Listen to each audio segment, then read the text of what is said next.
Alhamdulillah, terima kasih. Assalamualaikum warahmatullahi wabarakatuh. Pada kesempatan kali ini, saya Nur Hamimah Lailis Indriani dari SMA Al-Hikmah Surabaya. Beberapa waktu lalu, saya mengikuti pelatihan yang diadakan oleh P4TK IPA yang ada di Bandung. Nama pelatihannya yaitu Bidamba, Diklat Daring Masif dan Terbuka ya. Topik yang saya pilih adalah teknologi atau media dalam computational thinking di era digital. Dalam pelatihan ini, kami dibimbing atau difasilitasi oleh dua orang fasilitator. Yang pertama adalah Ibu Arita Megadomani, yang merupakan pengembang teknologi pembelajaran. Kemudian ada juga Bapak Yudi Yanuar, yang juga merupakan pengembang teknologi pembelajaran yang ada di P4TK IPA Bandung. Dalam kesempatan kali ini saya akan mengulas sedikit tentang apa itu computational thinking ya.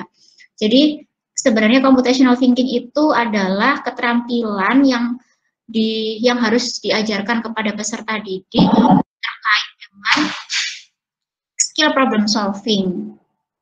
Selamat datang bagi yang baru bergabung.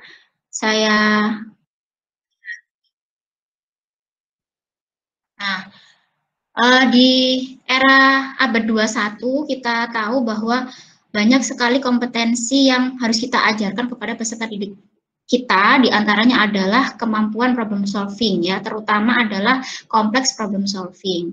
Nah, ketika anak sudah diperkenalkan dengan sistem komputer, dengan segala macam platform digital, maka dibutuhkan compassion atau melakukan dengan hati nurani. Jadi 4C yang kita kenal itu sama Mas Menteri ditambahi 2C lagi ya. Yang pertama yaitu computational thinking dan compassion. Artinya dalam berinteraksi dengan media digital, kita harapkan anak-anak kita itu bisa memanfaatkannya dengan bijaksana gitu kan.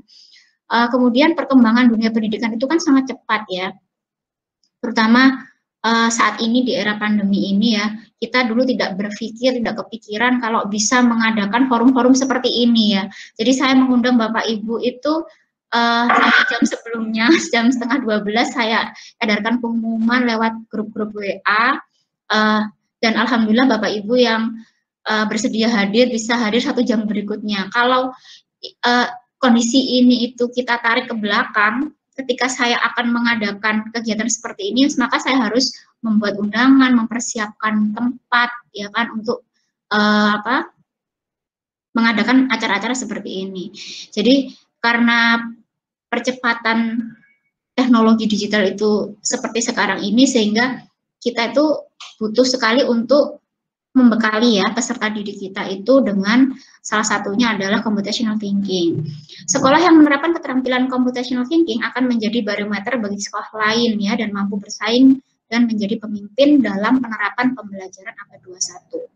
Metode pendekatan abad 21 yang sering kita dengar akhir-akhir ini ya, terutama di pembelajaran IPA, itu adalah IPA dan matematika ya. Pertama itu ada yang namanya STEM dan STEM ya, mungkin Bapak Ibu sudah familiar ya dengan dua istilah ini, di berbagai webinar sering dibahas ya topik-topik STEM, STEM seperti itu. Nah, apa sih sebenarnya computational thinking itu Bapak Ibu? Nah, tahapan dari computational thinking yaitu kalau kita pernah tahu film AADC ya, tahu ya Bapak Ibu, AADC masih menjamani itu ya. Nah, kalau di computational thinking itu tahapannya itu diberi singkatan AADP ya. Jadi abstraksi, algoritma, dekomposisi, kemudian P-nya itu adalah pengenalan pola atau pattern recognition. Nah, yang pertama saya bahas dulu tentang dekomposisi. Apa sih dekomposisi itu dalam computational thinking? Jadi yang pertama dekomposisi itu adalah metode menyelesaikan masalah yang dilakukan dengan cara memecah masalah yang kompleks menjadi bagian-bagian yang kecil sehingga mudah diselesaikan. Jadi ketika kita melakukan pembelajaran, kita pasti akan memberi stimulus ya kepada peserta didik kita tentang fenomena yang ada di sekitar. Nah, diharapkan anak itu kita latih keterampilan dekomposisinya dengan memecah masalah yang kompleks yang kita berikan, ditarik menjadi rumusan masalah yang lebih sederhana, sehingga mereka bisa lebih mudah menyelesaikan. Misalnya di sini diberikan contoh ya dalam pembuatan produk makanan ringan yang terbuat dari kentang. Nah, metode dekomposisinya yaitu misalkan produk makanan ringan seperti apa yang akan dibuat, rasanya bagaimana, bumbunya bagaimana, nah seperti itu. Jadi setelah kita berikan topik besar ya, permasalahan besar, maka anak-anak diminta untuk mendekomposisi atau menyederhanakan masalah-masalah yang besar itu menjadi masalah-masalah yang lebih kecil sehingga bisa mudah dipahami.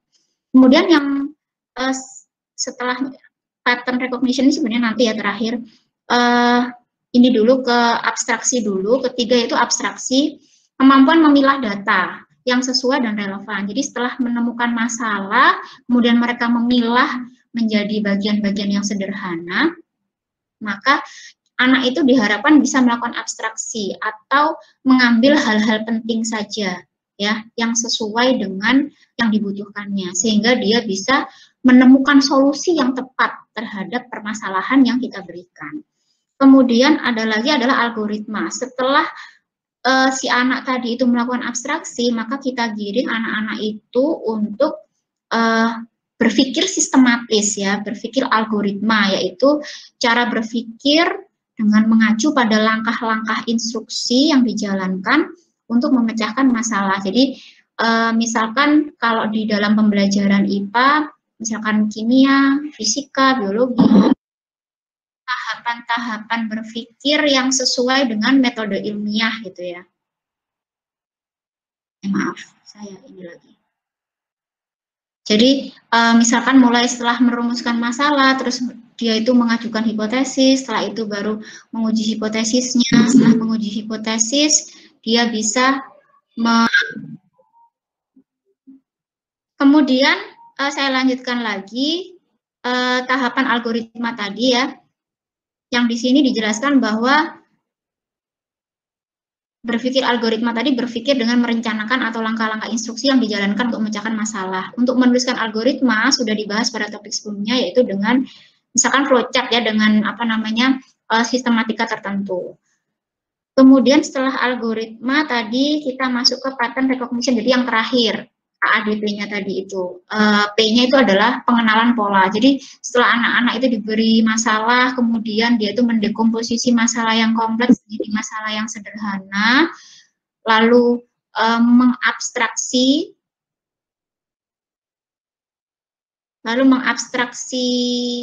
apa namanya permasalahan yang diberikan. Setelah itu tadi itu algoritma berpikir secara sistematis untuk menyelesaikan permasalahannya.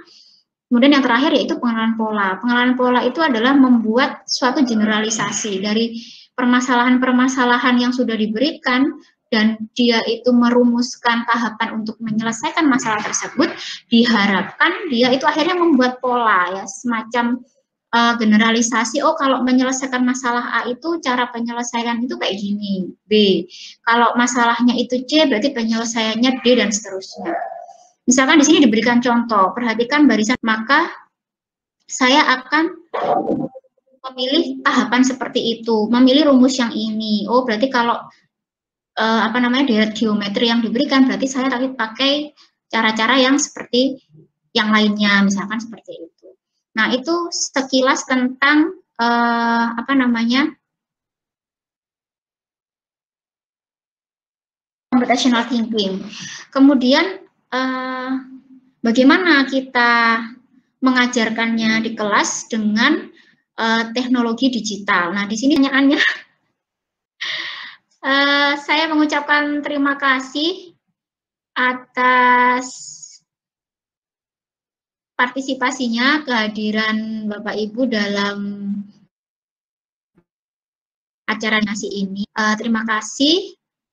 Sebelumnya saya sampaikan, ada kurang lebihnya saya mohon maaf. Saya akhiri untuk sesi siang ini. Saya tutup dengan bacaan alhamdulillah alamin subhanakallahumma wa bihamdika asyhadu alla ilaha illa anta astaghfiruka wa atubu ilaik. Terima kasih. Assalamualaikum warahmatullahi wabarakatuh. Terima kasih. Boleh Bapak Ibu. Waalaikumsalam. Terima kasih Ustadz Ustada atas partisipasinya. Sama-sama. Sama-sama Bu Eli. Terima kasih teman-teman.